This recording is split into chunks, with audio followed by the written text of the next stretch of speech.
Good morning, everyone. Our topic for today is to continue on modalities.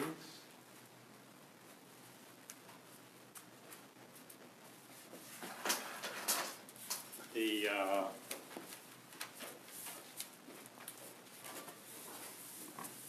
main focus is going to be on what we had called logical and doxastic modalities. Modalities having to do with necessity, possibility, impossibility, and contingency, which are the alethic or logical modalities. And then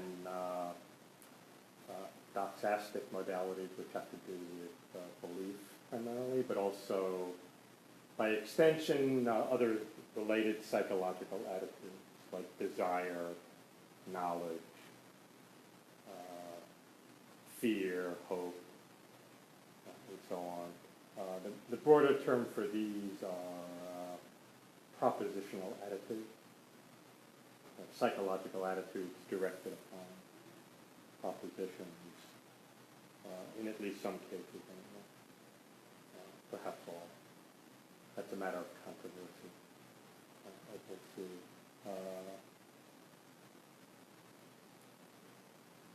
The main point I wanted to explore today was this distinction between two types of modalities that apply in these such cases. Modalities directed upon a proposition, and then modalities that are more object or thing oriented. This is often referred to as the distinction between de dicto and de re modalities. So, the Latin term dicto refers to a statement or proposition. So de dicto means of a proposition or of a statement. Say that grass is green, that snow is white, or that the earth is flat. So as we've noted, propositions are characterized by their possession of a truth value, presumably either true or false, at least in the simpler logical systems, or perhaps the most basic logical systems. There are only two truth values that are recognized, true and false. And according to the classical view of truth, a proposition is true when it corresponds to what exists, or corresponds to reality, and false when it fails to correspond to reality. That's known as the correspondence theory. There are other theories, but that's the main one, and the one that seems to be least objectionable, although we could spend a whole unit on different theories. Aristotle was the first to put this formally. He said, we speak truly when we say of what exists that it exists, or when we say of what does not exist that it does not exist, and we speak falsely when we say of what does exist that it doesn't exist, or when we say of what doesn't exist that it doesn't. And that sets up the idea of correspondence between what is said and what exists. So if what is said mirrors or matches what exists, that's true. When what is said does not mirror or reflect what exists, then that'll be a false statement. And that, in essence, is the correspondence theory of truth. So propositions are characterized by possessing a truth value of either true or false. Now, if we apply logical modalities to propositions, like if we say a certain proposition is possible or impossible or necessary or contingent, we'd be expressing a de dicto modality. So if you say necessarily, it's necessarily true that 2 plus 2 equals 4. So the proposition will be 2 and 2 equals 4. And not only is that true, but it's necessarily true.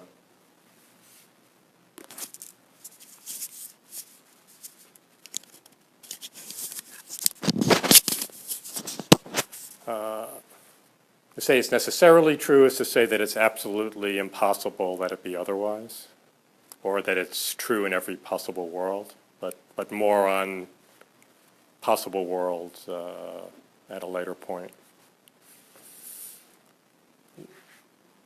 If we don't talk about possible worlds, we can just talk about the impossibility of the propositions being false. It would be impossible, or it would entail a contradiction to suppose that 2 and 2 didn't equal 4. The modality here applies to a dictum, to a propositional unit. So it's said to be true of a dictum for a proposition. So it's a de dicto necessity. But these aren't the only kinds of necessities, as we'll see. St. Thomas Aquinas gave an interesting example. He said, it's necessarily true that a man who is sitting is not standing. Okay, so this would be what, another de dicto modality, right? Necessarily. A man who is sitting is not standing. Right? Because if you're sitting, right, you can't be standing. So that would be a necessary truth. Equivalent to saying that necessarily if you're sitting, then you're not standing, which would express it as a hypothetical or conditional statement. Right? Necessarily if you're sitting, then you're not standing. On the other hand, Aquinas said, possibly,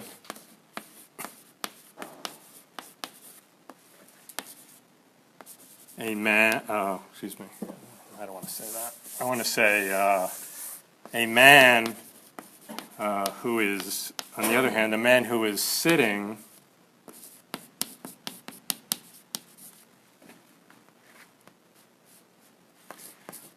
possibly stands.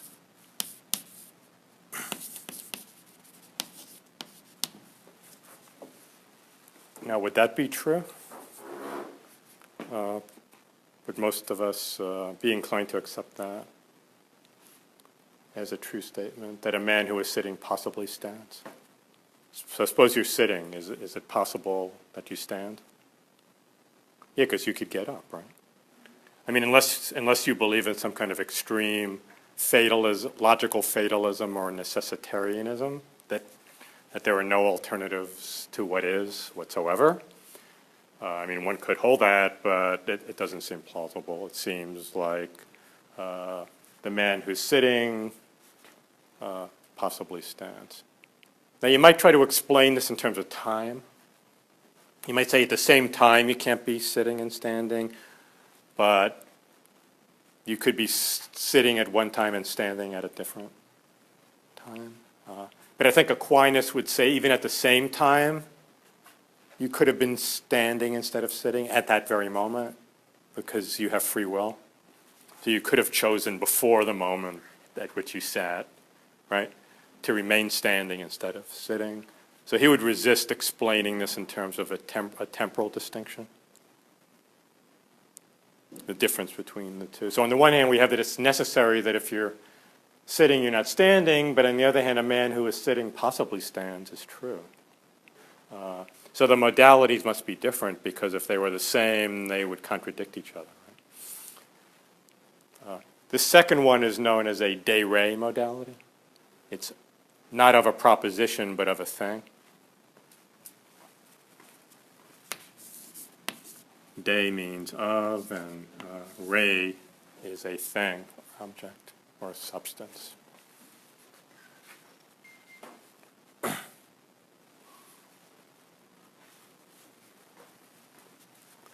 So this expresses a, the second one here expresses a de re possibility.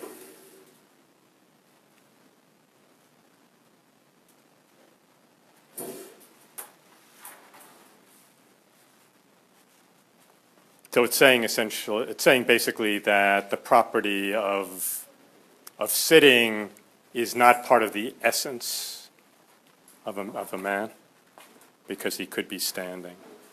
Instead of sitting, right, that very man, at that very time even. But of course it's true that at some other time he could be standing. But this is saying, in the present tense, a man who is sitting possibly stands, even at that very moment, because he had a choice. We wouldn't want our theory of logic, one way or the or modalities, to assume or presuppose any particular theory about human free will. So it should be independent of that. I mean, one might believe that you couldn't do other than you did, or you might believe that you could, but it seems like logic or modal logic, logic of necessity and possibility and so forth, should be neutral as far as issues like that. Logic should always be as neutral as possible, not presuppose particular theories in metaphysics or ethics or any other special area or philosophy. So it seems clear then that we have some kind of distinction here between the attributions. So if you look at it purely grammatically, what's the difference between these two cases in terms of the placement of the modal term or modal operator, which are necessarily and possibly? You can see there's a difference here in the positioning of this, which was noticed by St. Thomas Aquinas and other metaphysicians during the Middle Ages. In the first case, where it's necessarily true, the proposition that a man who is sitting is not standing is a necessarily true proposition. The necessarily comes in front of the whole proposition.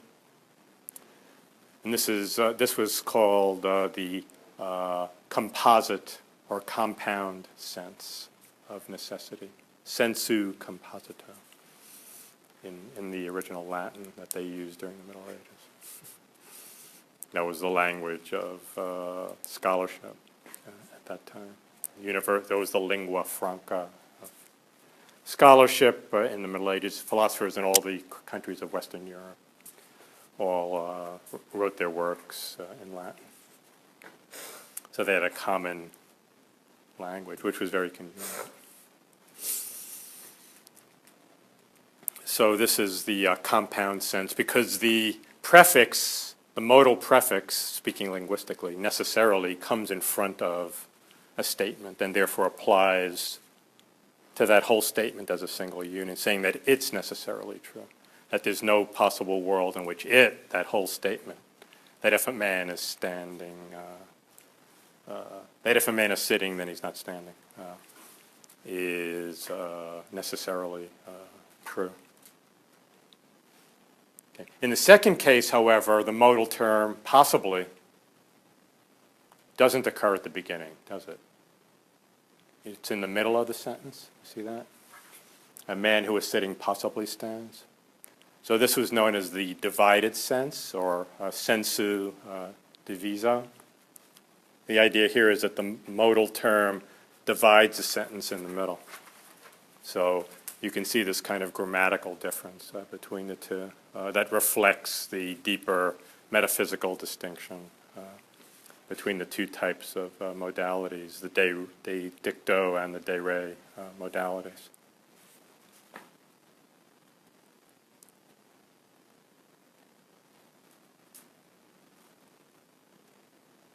So there's a divided sense and a compound sense of things like necessity, possibility, and so on. Any question about this so far? So the two senses, the de re and the de dicto, seem to be, in principle, independent of each other. Something can be, say, necessarily true de dicto, but not de re. And something could be, say, a de re statement might not imply the corresponding de dicto statement. So let's look at some other examples here. I think the one that I used at the close of last period had to do with the number of continents. So let me go back to that one as well. Just another example of the same kind of thing.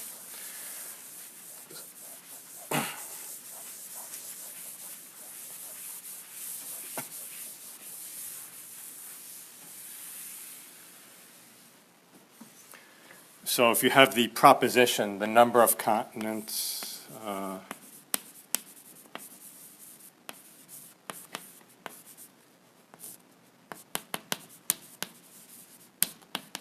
is odd, right? Because we're told that there are, in fact, 7 continents. Would this be necessarily true as a proposition? Or would there be possible worlds in which the number of continents on Earth, say, is not odd?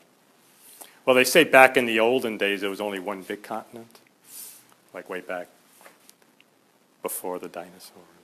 It was this one big giant continent, and then they broke apart, and you can see like how South America fits into Africa, right? It's like a jigsaw puzzle, right? And you can see how they all fit into each other to make one big landmass, right? So that would make this what? Would it be necessarily true? Then the proposition that the number of continents is odd wouldn't be, right? It's contingent. So this is contingently, at best contingently true, not necessarily true. So we could say it is contingent that. So that would be what kind of contingency? De dicto contingency, right? Because you'd be prefixing the whole statement by a modal operator. And to get a true statement out of this, if we put it is contingent that there, we'd get a true statement. If we put it's necessary, we'd get a false statement. It's not necessary that the number of continents is odd, because they could have been 2 continents or 3 or whatever, right? And I guess if there was 1, it would still be odd, right? It's like if there was 7, but it could be any number, right? It's all how the continents crumble, how they break apart. So, taken de dicto, this will be a contingent statement.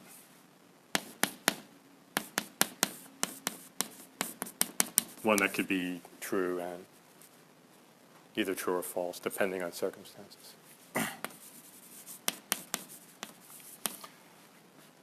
But that doesn't mean that the corresponding divided statement or de re attribution will be contingent. Because we could truly say, I think, that the number of continents is necessarily odd in the divided sense. Because what does the number of continents refer to? What number is that, in fact? It designates the number 7. The number of if we now say the number of continents, that picks out the number 7. And the number 7 is not only odd, but essentially odd. That is, it's not possible that the number 7 could be anything but an odd number, right? So it's impossible that 7 be anything but odd. It couldn't be even. Those are the only 2 alternatives, right? As being either odd or even, except for 0. But the number 7 can't be the number 0 either, right? So other than 0, every number is either even or odd. And the oddness or evenness of any number is an attribute of it that couldn't be other than it is. So if we divide the statement and say the number of continents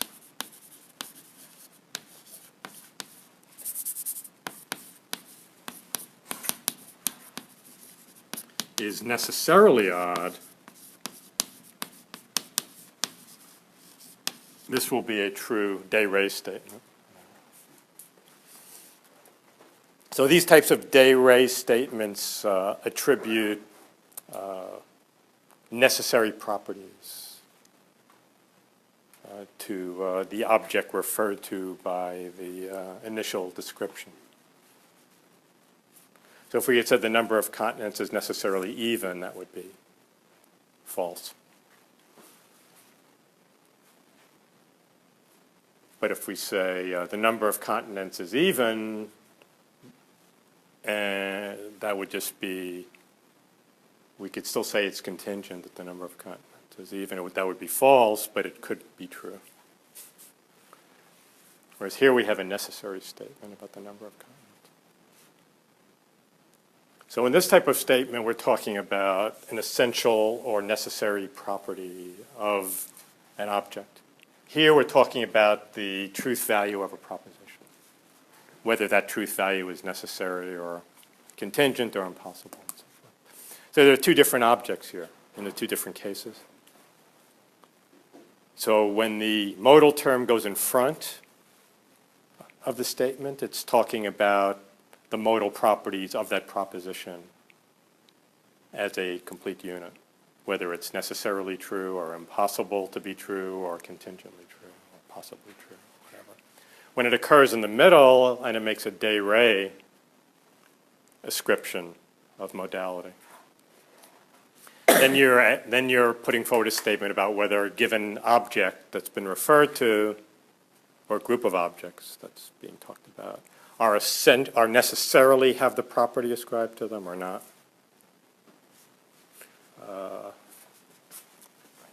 So, of course, those cases can be controversial about what the essence of something is, but a lot of cases aren't controversial. So suppose we say all bachelors are unmarried.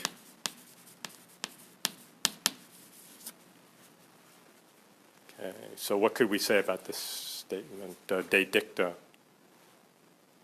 as a propositional unit? It would be necessarily true, right? So we could say necessarily all bachelors are unmarried. But are all bachelors necessarily unmarried? Is being unmarried an essential, a necessary property of every bachelor? De re. That is, would the man cease to exist if he were married? He would still exist as that same individual, whether married or not. So although this is necessarily true, all bachelors are, so whereas we can say necessarily all bachelors are married, we couldn't truly say that all bachelors are necessarily unmarried. So it's a bit tricky, right? This will be false.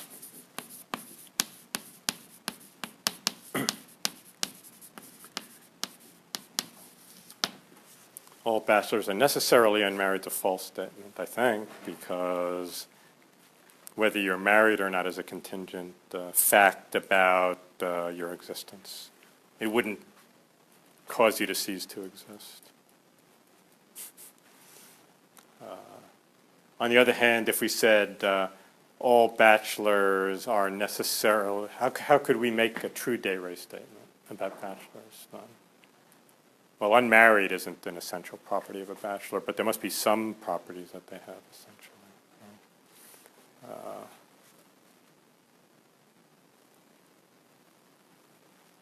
Right. All bachelors are necessarily. Necessarily truly married, maybe? Well, they might be confirmed bachelors, right? Or ineligible bachelors. A confirmed bachelor is a bachelor who's made an irrevocable decision never to marry, and an ineligible bachelor is a bachelor who maybe is nobody wants because for some reason, right? Like they're extraordinarily unpleasant or whatever, right? No, so that wouldn't work. But you see, all bachelors have to be sentient beings, right? And to be a sentient being, you must necessarily be alive. So I guess we could say all bachelors are necessarily living things. Does that make sense? So that one would work. Oh, because it's a necessary property of anything that's a bachelor that it's a living being, plausibly.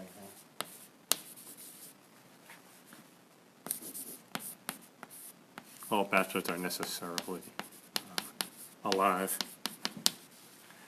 No corpses are. They're just dead people, right? But they're not bachelors, right?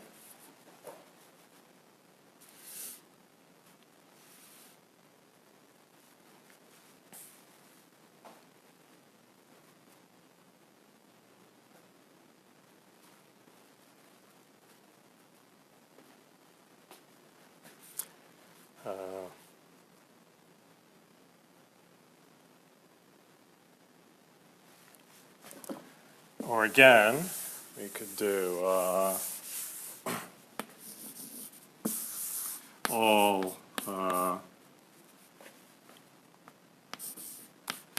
all bipeds are two-legged.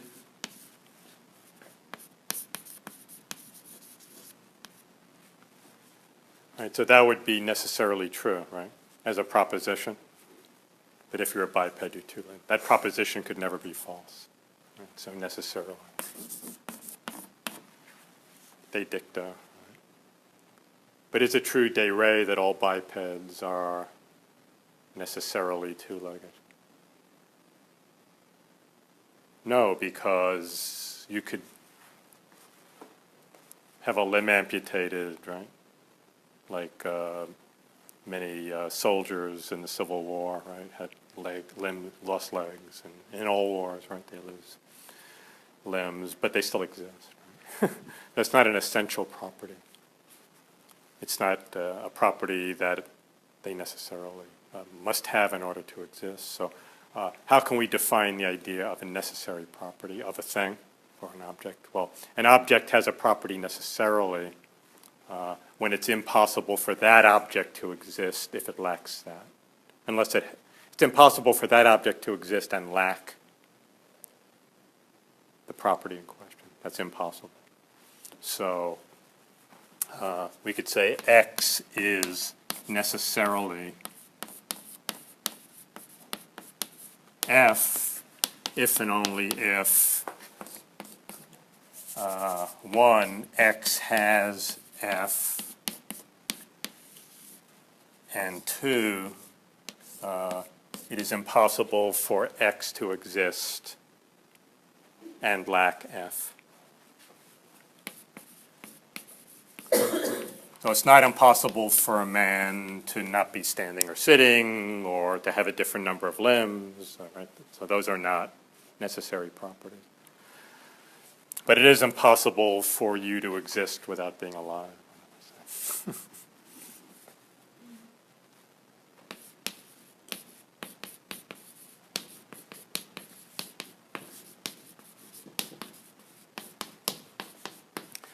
So X is necessarily F if and only if X has F, and it's impossible for X to exist and lack F.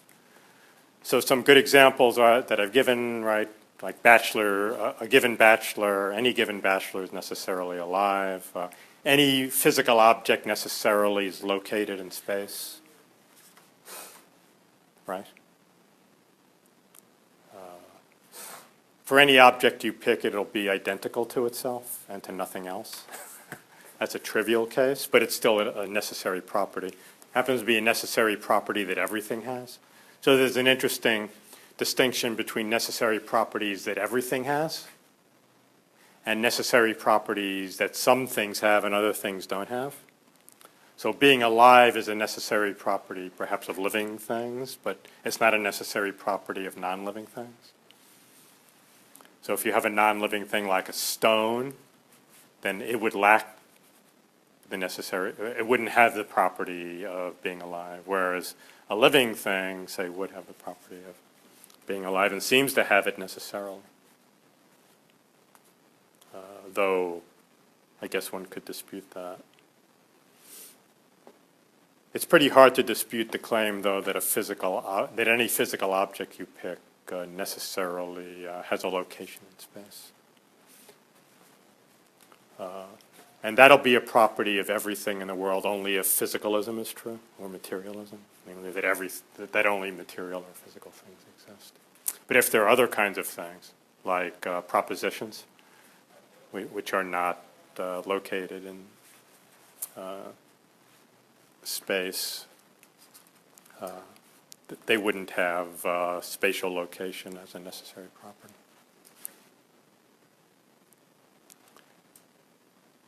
It wouldn't seem that the proposition that 1 + 1 = 2 has any location, but yet any physical object necessarily has location. So one form of essentialism or necessitarianism would say that the only truly necessary properties are ones that are had in common by everything, which would make necessary properties fairly trivial. So you'd only be able to say that a thing is, say, necessarily identical to itself, or necessarily,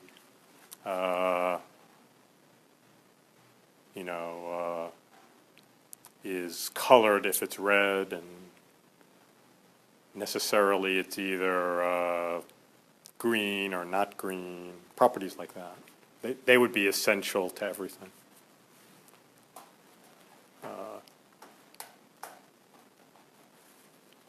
It does seem, though, that there are some necessary properties that are essential, that are necessary to some things, and yet not had by other things, which makes these day ray claims more metaphysically more interesting if they don't apply universally to everything.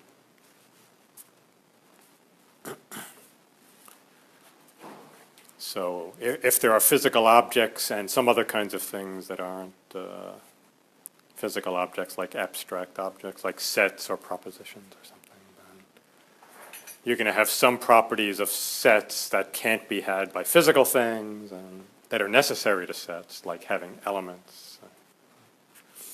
And then there are going to be some properties of physical objects that are necessary properties of them that aren't had by the abstract things, like having a location or being alive or whatever you choose to pick.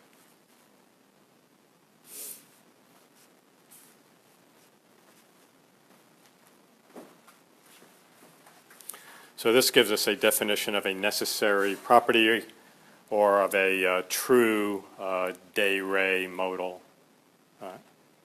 attribution.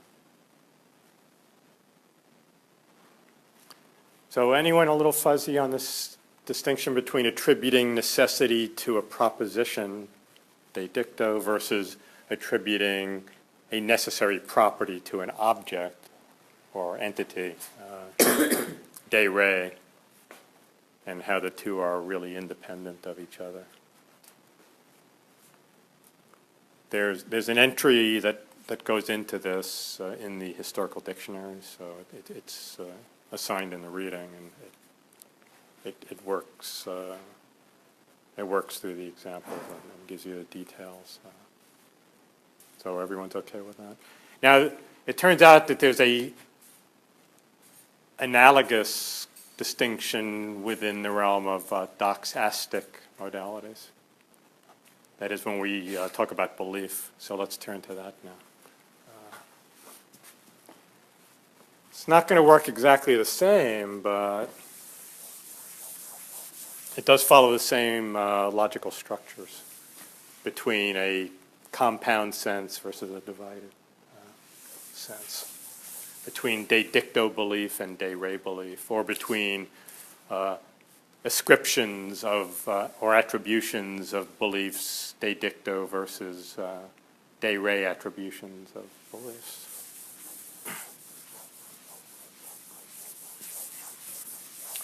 So what was the example that I gave here in the dictionary? I want to use the same one.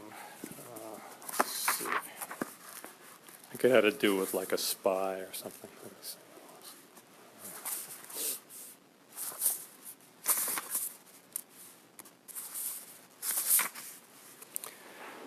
Yeah.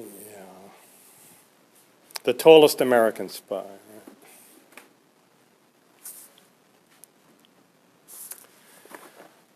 Okay, so on the one hand, we can have the proposition that the tallest American spy is pale. That's a proposition.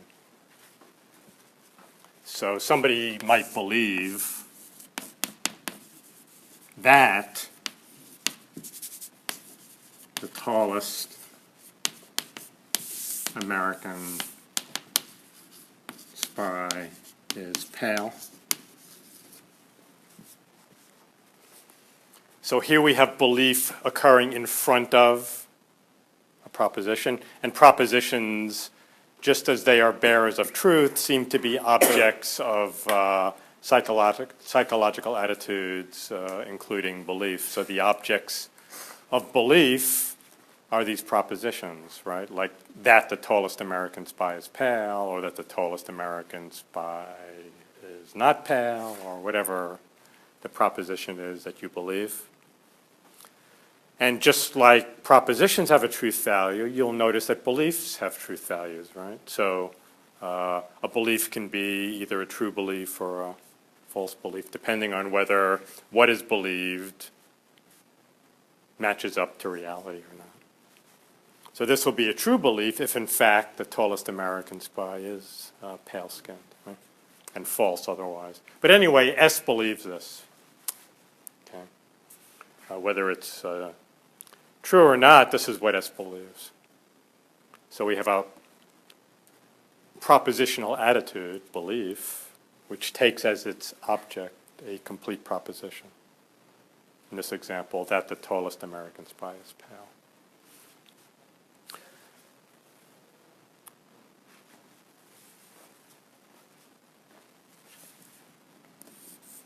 So we'll take it for granted or as an assumption that S does believe this. Of course, whether the belief's a true belief or a false belief depends on whether this individual who's the tallest American spy is pale or not. It could also be that there is no tallest American spy, in which case the belief would also be what? False, right? If there was no such individual. How could that happen? One way it could happen is if there were no American spies, right? At all. The only other way it could happen was if there was a tie among the two tallest who were exactly the same height. So there was, although there were American spies, there was no the tallest because there were two that were exactly 6'11", and they were both taller than any other American spies, right? In which case, the person's belief would be a false belief, although they would still believe that, right? They just have this false belief that there was a tallest American spy. And their belief would be false even if they were both pale, whatever, just because there wouldn't exist the tallest American spy in that case. But that's highly unlikely, right? So we can pretty much assume as a practical reality that that there is a tallest American spy, and then the only question is, are they pale or not, right? As to the truth of the belief. Remember, we're just assuming that the person S just has this belief.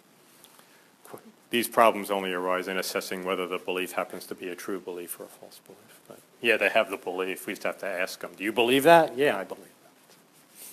Once they say they believe it, we have to accept that they believe it, right?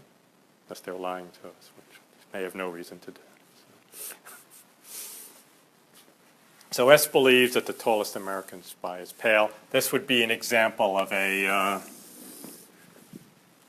compound sense or a de dicto belief attribution.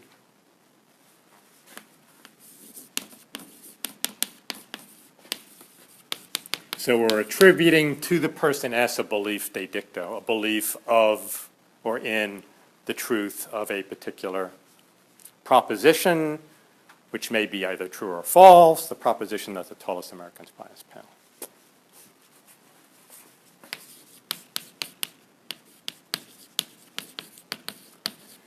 So how would you get a de re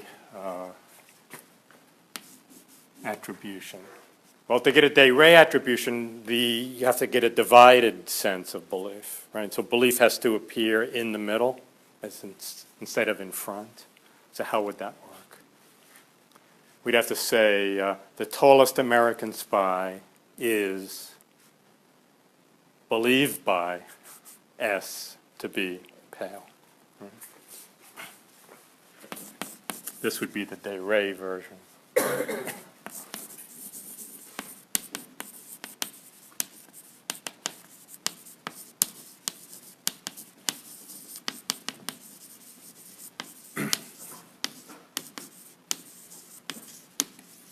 So what's the form of this thing? Here what we have is a person, S, ascribing or attributing a quality of paleness to a certain object, the tallest American spy, as opposed to believing a proposition that the tallest American spy is pale.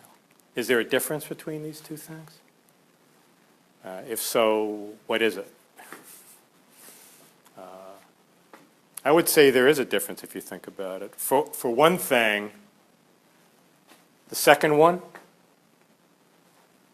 requires that there be an individual who's the tallest American spy, whereas the first doesn't. Remember on the first one, it was possible that there was no tallest American spy, that there were no American spies at all, or that there was a tie for the tallest, whatever, right? But that can't happen in the second case. If the tallest American spy is believed by us to be pale, then there must be an individual who is the tallest American spy, right? Because otherwise it couldn't be true that he or she is believed by us to be pale, right? So the de re belief attribution sentence requires the existence of the object who is the tallest American spy. There must exist an individual meeting that description. Whereas in the first case, S could believe that the tallest American spy is pale. That could be true, but there still not be a tallest American spy. But in the second case, if it's true, there must exist a tallest American spy. So you see the difference, why that is? So this one has an existential implication as to the existence of a tallest American spy. This one, if true, does not entail that there is. I mean, in either case, it could turn out that there is an individual like that who's not pale, right? So the belief in question in each case might turn out to be either true or false, depending on whether, in both cases, on whether the person's pale or not. But in the first case, it could turn out that there is no such person at all. In the second case, it can't. In both cases, it can turn out that the person's pale or not pale. That's a matter of fact, one way or the other. But it doesn't have to even exist anybody like that from the first case. You can have beliefs de dicto where the object that you're believing about doesn't even exist at all. Like you might believe in all kinds of fantastic beings who don't exist, like Sherlock Holmes and Santa Claus. The Easter Bunny, right? Jones might believe that the Easter Bunny or the Tooth Fairy only appears on certain occasions or whatever, right? Sally believes that the Tooth Fairy will put a dollar bill under her pillow if she places a tooth under the pillow. Right? That doesn't mean, even though she believes it truly, that is, she truly believes this, it doesn't mean that it's true that there's a tooth fairy. But if the tooth fairy is believed by Sally to put money under her pillow, then there would have to exist a tooth fairy who is believed by Sally. Right? Since presumably there is no such being, unless I'm mistaken about that, right? Then it just wouldn't be true, right? That the tooth fairy is believed by Sally to be anything, since the tooth fairy doesn't exist. Okay.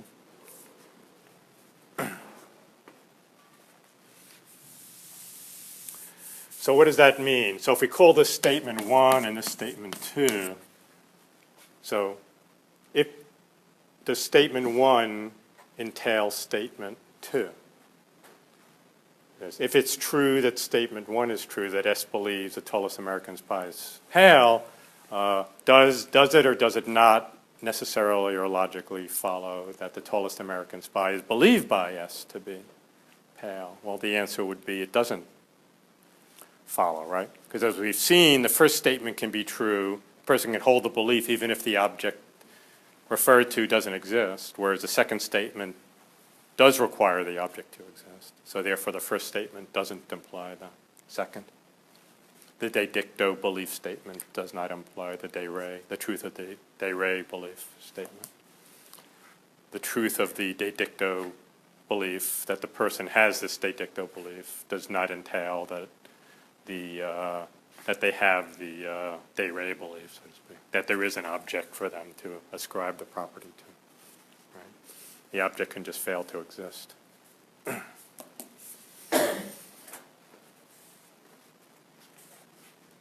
In this case, either because there aren't any spies or there's like 10 of them all of the same height or whatever. Right? There doesn't have to exist a tallest American spy. And if there doesn't, such a spy can't be believed by S to be pale. Since there is no such thing, any more than the Easter Bunny can be believed by you to be pale. Even though you can believe that the Easter Bunny is, right, hopping around, or that the Tooth Fairy is flying around. The Tooth Fairy can't be believed by you to be, unless it exists. So existence is a big dividing factor here between the two. And what about the other direction? What about from 2 to 1? Does the de re imply the de dicto? Suppose the tallest American spy is believed by somebody named S to be pale. Does that mean that S believes that the tallest American spy is pale?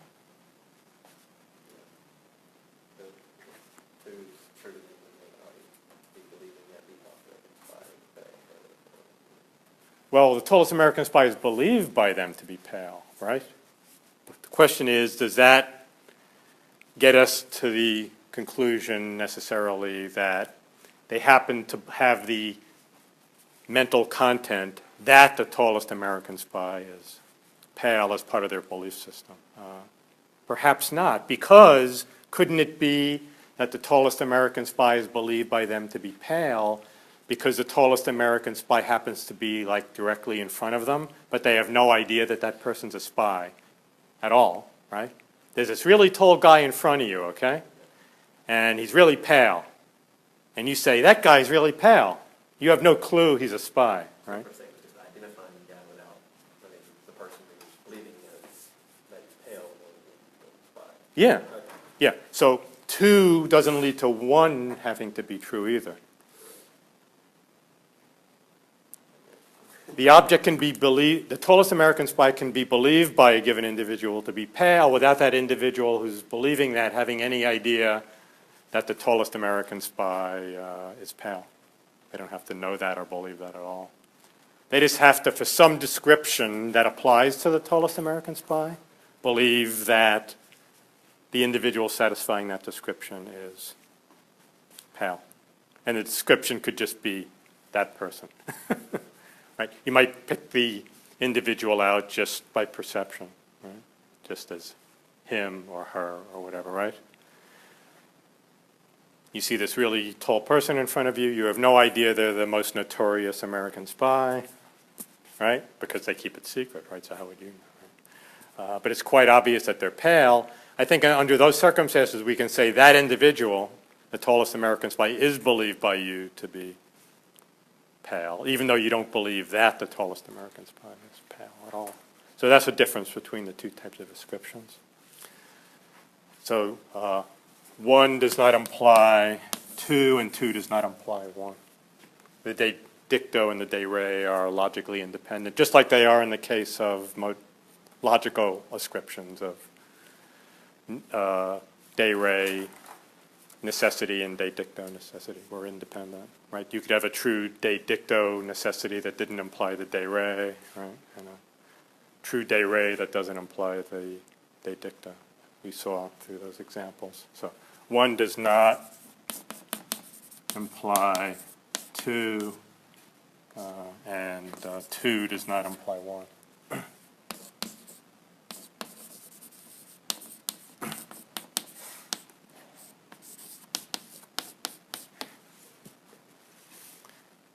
This is a very curious thing.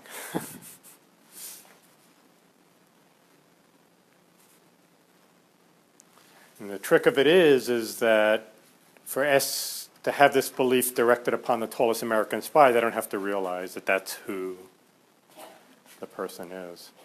They just have to believe he is pale, right? Where he turns out to be the tallest American spy. Whether that's known by the believer or not. I mean, it might be known by the believer, right? But it might not be, so that the entailment doesn't go through. Certainly in the case of the tallest American spy, you'd expect it not to go through, for the person not to know or have any idea that the person he believes to be pale is the tallest American spy. But it'll still be true that the tallest American spy is believed by that guy to be pale, because that's the guy that he believes to be pale. That's just a different thing than saying he believes that the tallest American spy is pale, which is the de dicto belief ascription. So there are a number of further questions that can be raised at this point about these things. One of them is what conditions have to be met for a de re belief ascription to be true. There are different views about that. Some require very little, and some require a lot more of the believer. And those are very controversial. We don't have to decide that. I mean, it's clear that there will be some de re belief ascriptions that are true. Some philosophers require like a lot. They require that the individual who has the belief have some kind of acquaintance with the thing that they have a belief about or of, that there be a fairly intimate connection, like a kind of acquaintance or familiarity between the tallest American spy and you, which would generally be met if they're in your field of perception and like you're pointing at them or something like that. Others say you don't need anything much at all except that you happen to believe some description that happens to apply to them, even though you've never seen the thing at all. Some would say, for example, that if you believe, say, that, what would be an example? If you believe that all dogs are friendly, then every single dog is believed by you to be friendly, even though you haven't perceived every dog. That would be an extremely liberal view of de re belief. So in other words, it's saying the only condition, it's saying that you don't really have to have any kind of acquaintance with an individual in order to attribute a property to that individual. Because you would be able to attribute a property to every dog de re just by believing that all dogs have that property, even though you've only maybe seen a handful of them. On the other side, they would say you can't attribute a property to a particular dog unless you've met that particular dog, right? Actually seen it. So there are disputes about these things. Right? How intimate with the object do you have to be before it becomes true that that object is believed by you to have a property? Must you be acquainted with it? Which means you actually have awareness or perception of some sort of the object, right? Or is it required, perhaps, necessary and sufficient, just that you have unique description of that thing, like the tallest American spy. So some would say, if you believe that the tallest American spy is pale, de dicto, and there is in fact a tallest American spy, right? There is one American spy who's taller than all the rest. Then it becomes true that the tallest American spy is believed by you to be pale. All that's needed is that you have a belief, the belief has an identifying description in it, and there is something that exists that satisfies that description, because we've agreed that de re beliefs entail the existence of the object to which the property is ascribed. So some who hold a pretty liberal view would say that whenever you have a description, which actually, a de dicto belief containing a description where the description is instantiated by an object, that object is then believed by you to have that property. That's a pretty liberal view. There's an even more liberal view, though, which doesn't even require that much. Like the view that says if you believe that all the objects that have some property have some further property, like all dogs are friendly, right? Then all dogs are believed by you to be friendly, even though you haven't met like most of them, right? So on the other side, it would say, no, it's not enough to just have a description or a universally quantified belief. You actually have to have met the individual or have them like perceptually in front of you or something like that before it is believed by you to have the property. But somewhere along this continuum, there'll be a criterion. For our purposes, it's not really necessary to decide what the criterion is, how strict it has to be. Some have even gone so far to say that perceptual acquaintance is not enough. You need to have immediate awareness, and that the only objects that you have de re beliefs about are yourself, your own inner mental states, and things of this sort. Things that are immediately presented, direct objects of direct awareness, Cartesian direct awareness, whatever. Others say, no, it's good enough if you see the object through the five senses. Others say you don't need that much, right? You just need a description which in fact applies uniquely to the object, even if you've never been acquainted with the object in any way whatsoever at all. And some say you don't even need a description. You just need to have a general belief. Say that all dogs are vicious or friendly or whatever. And then each individual dog would be believed by you to be. So there's a continuum from super liberal views that confer de re beliefs on individuals to objects very easily and trivially, to those that require so much that hardly anything would ever be believed by us to have any properties, except maybe ourselves and our sense data. So you could go from one extreme to the other. Probably the most plausible view is something in between, right? Some kind of like moderate, moderate view, like perceptual acquaintance or something like that. But at any rate, we can see that there's an independence between the two types of descriptions.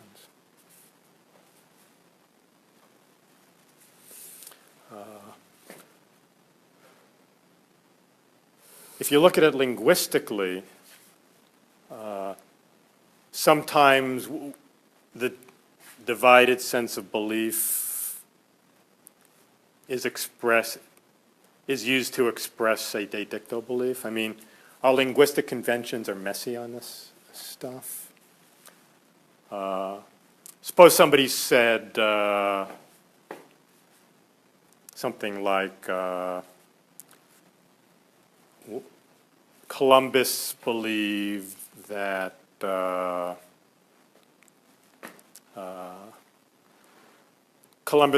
San Salvador was in India. Right. Well, what would we take that to mean? That would be in the form of a de dicto statement, right? That Christopher Columbus believed that San Salvador was in India. Of course, de dicto, it wouldn't be true. Columbus didn't believe that San Salvador was in India, right? He thought that right? Well, actually, he did believe that, I'm sorry, right? He thought that he thought when he landed in San Salvador that he was in India, right? Mistakenly, right? He thought he had gone completely around the world, right? So in that type of case, right, we'd have a true de dicto belief, actually, right, that we'd be ascribing to Columbus. So I guess we'd have to concoct a different example. But I don't want to confuse you, so I think we should just stick with our basic format. I mean, in general, except for some odd cases, when the sentence is divided by the belief operator, you know, at least in philosophical contexts, it's always, in philosophical context, it's always going to be used to strictly express a de re belief attribution that a given individual is attributing a property to a specific object. That object is therefore believed by him to satisfy that predicate or have that property. When they have a de dicto belief, they're going to have a belief that a certain proposition is true. And they will have that proposition before their mind. Right? Like the proposition that the tallest American spy is this or that, or whatever, or that the furriest dog is this or that. Or you could have the case, the de re case, where, say, the furriest dog is believed by somebody to have a certain property. And in that case, the person needn't realize that that is the furriest dog. They might just pick it out as that dog and ascribe some property to it under that description, or as perceived by them in that context, quite apart from what they happen to believe about it otherwise. Okay.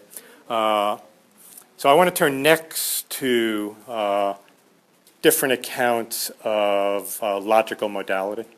We've talked about possibility and necessity and so forth, and distinguished the de dicto and the de re interpretations of those.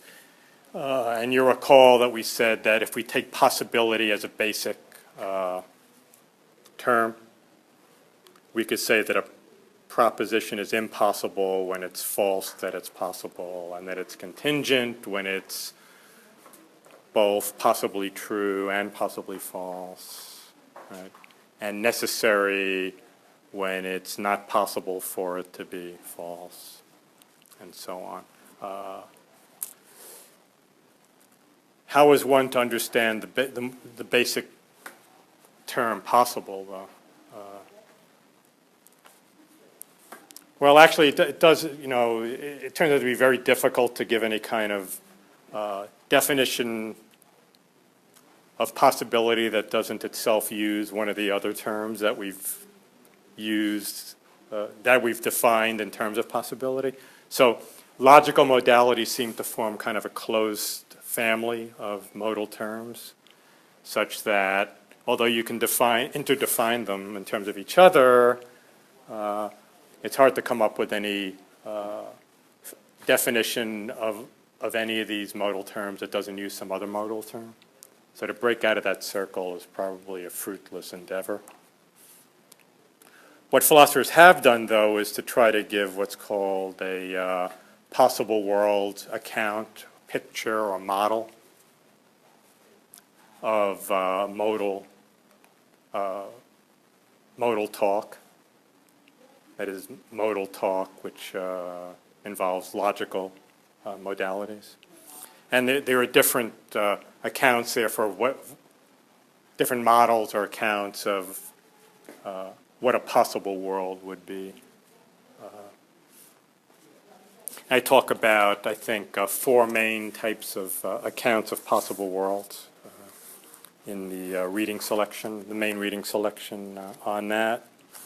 So I wanted to use our remaining time to mention those. One view relies heavily on the idea that possibility depends on our minds in some way. This is known as a conceptualist model of possible worlds or possibility. So it would relate possibility very heavily to what we can conceive or imagine, basically. So the basic idea here is that possible worlds are mental constructions that are created by thinkers.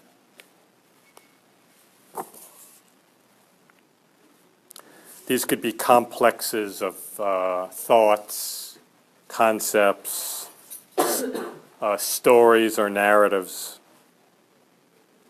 So according to conceptualism, something is possible simply because one or more thinkers can conceive or imagine a thing in question. They have ideas of these things.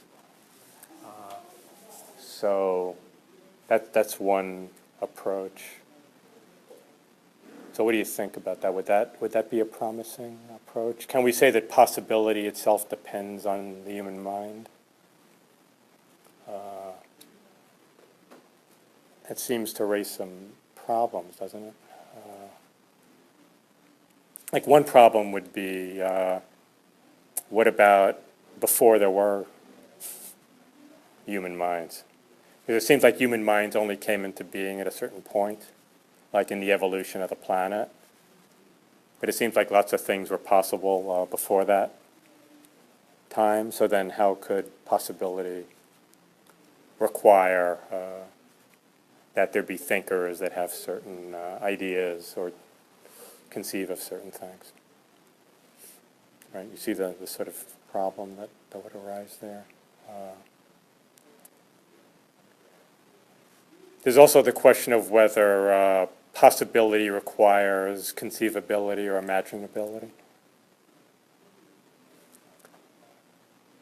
Could there be things that are possible even though they're not conceivable by us? It seems like in principle there could be, right? I mean, if you think about certain points in human history, there were things that people found inconceivable that later turned out to be possible. Like maybe things like flying or something like that, right? People said, no, you can't build an airplane that work. It's impossible, right? Yet, right, it turned out to be. Well, people thought that it was necessarily true that the Earth was flat, but it turned out to be, they were wrong. They couldn't conceive of how the Earth could be round because some people would be hanging upside down and stuff. So it made no sense, right? They were just wrong. Just wrong about that, right? So just because people find something inconceivable or unimaginable doesn't seem to absolutely guarantee the impossibility of that thing. Does that sound plausible? What about the other way around? If we do find it conceivable, does that mean it's really possible? Or could that also fail to go through?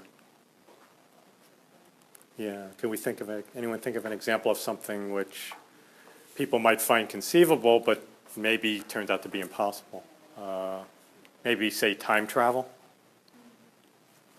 I'm not saying that I know that for a fact, but it seems like there could be examples like that where it could turn out, right? That might turn out that time travel is impossible. It sure seems like there'd be a lot of philosophical and conceptual difficulties with traveling to the past, right? Yet, lots of people find it conceivable or imaginable. Right? So it seems problematic, right, to try to define what's possible in terms of these mental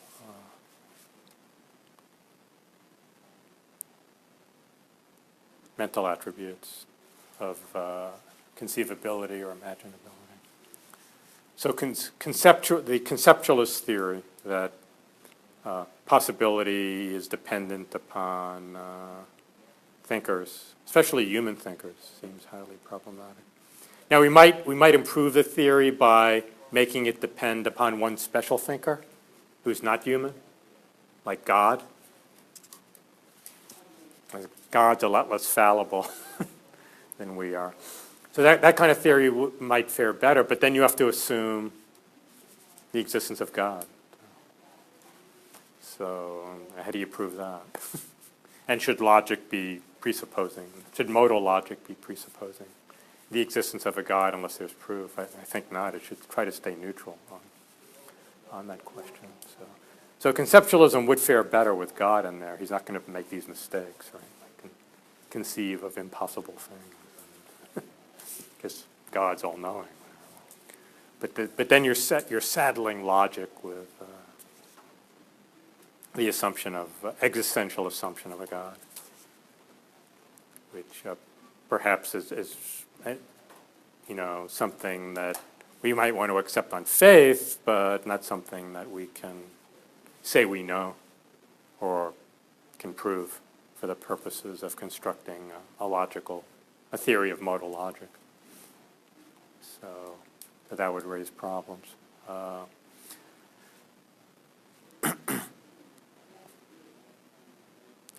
There also seems to be a kind of circularity inherent in this sort of theory that I should close on today. Conceptualism implies that thinkers are possible themselves because they have ideas of themselves, right? So why is it possible that this would even apply to God.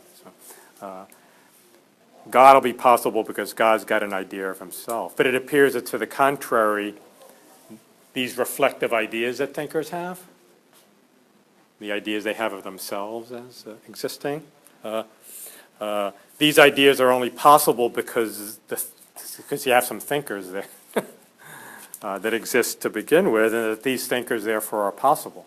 So it seems like there's a kind of explanatory incoherence at the very core of the conceptualist account of possibility. So I'd be careful about that one. The three others that we'll talk about next time are the combinatorial theory, the concrete worlds, possible worlds model, and the abstract possible worlds model. So we'll talk about those next time we meet. See you then.